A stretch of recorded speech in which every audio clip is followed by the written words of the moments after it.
Нашата планета Земя съществува от много, много дълго време. И точно както се чувстваме по-топло в слънчев ден, Земята има своите топли и хладни моменти.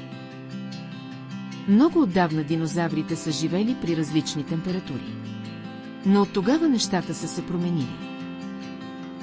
Днес, заради автомобилите, фабриките и използването на много енергия, във въздуха има нещо, наречено парникови газове.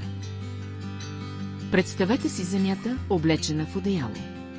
Това одеяло, направено от газове, поддържа Земята уютна.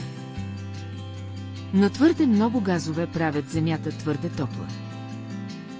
Когато Земята стане прекалено топла, ледът на полюсите започва да се топи.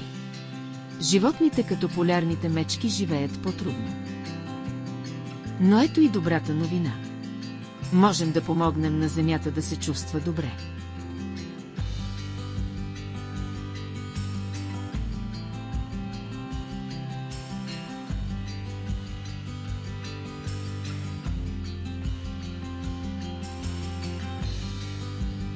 Важно е да научим как да поддържаме нашата планета щастлива. Когато се грижим за Земята, тя се грижи за нас. Всяко малко действие има значение. Нека обещаем да дадем своя принос. Гасете светлините, когато не ви трябват. Пестете водата.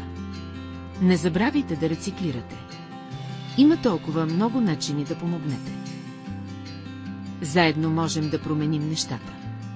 Нашата планета е нашият дом и от нас зависи да я поддържаме щастлива и здрава. Нека се погрижим за нашата Земя. Всяко малко действие може да направи голяма разлика.